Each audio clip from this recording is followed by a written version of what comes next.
tahun 2025 Republik Indonesia swasembada beras. Bencana ekologis di Sumatera sejak akhir November lalu bisa mempengaruhi banyak sendi-sendi kehidupan.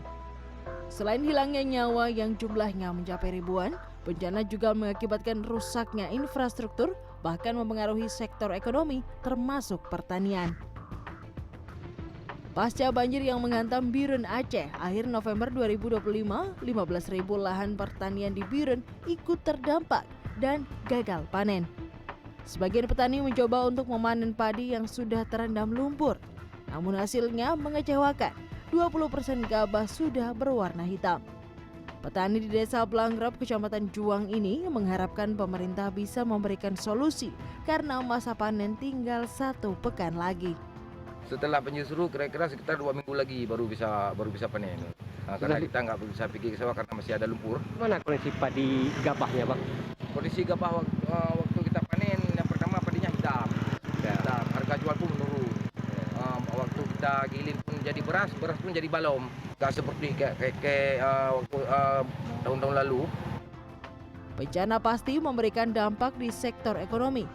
Badan Pusat Statistik BPS merilis temuan seluruh provinsi mengalami inflasi dengan tingkat tertinggi terjadi di Aceh sebesar 3,60%. Inflasi tertinggi ini terjadi di Aceh sebesar 6,71%. Inflasi di Aceh didorong oleh kenaikan harga beras, di Sumatera Utara oleh cabai rawit, serta di Sumatera Barat oleh bawang merah. Penyusutan juga terjadi pada proporsi lahan padi dan luasan panen. Penyebab terjadinya inflasi di ketiga wilayah tersebut dikarenakan kenaikan harga komoditas yang diakibatkan efek bencana hidrometeorologi pada akhir November 2025. Dan secara umum, komoditas kelompok makanan, minuman, dan tembakau menjadi penyumbang inflasi terbesar di ketiga wilayah tersebut.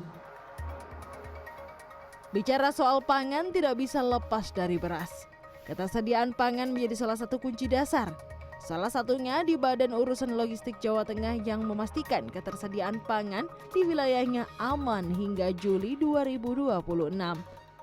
Berdasarkan data dari Bulog, stok beras di Jawa Tengah mencapai 330.000 ton.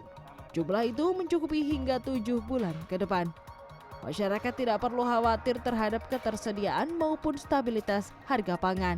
Alhamdulillah untuk stok di seluruh provinsi Jawa Tengah bisa dibilang sangat memadai. Kalau ada penugasan pemerintah itu bisa memadai sampai 7 bulan ke depan ya. Seluruh seprovinsi Jawa Tengah lebih kurang 330.000 ton setara beras. Langkah ini sejalan dengan keinginan pemerintah untuk swasembada beras.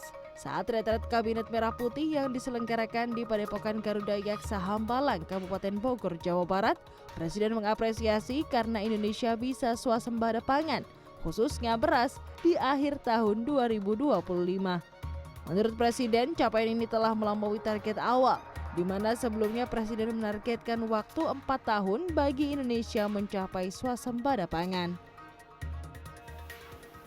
Timpangan kita, saya berikan target waktu awal pemerintahan yang saya pimpin adalah 4 tahun untuk swasembada pangan. Alhamdulillah, Desember 31 tahun 2025, waktu 24.00 bisa kita dengan resmi mengatakan di tahun 2025 Republik Indonesia swasembada beras. Visi swasembada pangan yang diusung oleh Presiden Prabowo Subianto tentu merupakan hasil kerja banyak pihak. Di sini peran petani sangat penting sebagai penyangga tatanan negara Indonesia yang tidak pernah bisa tergantikan.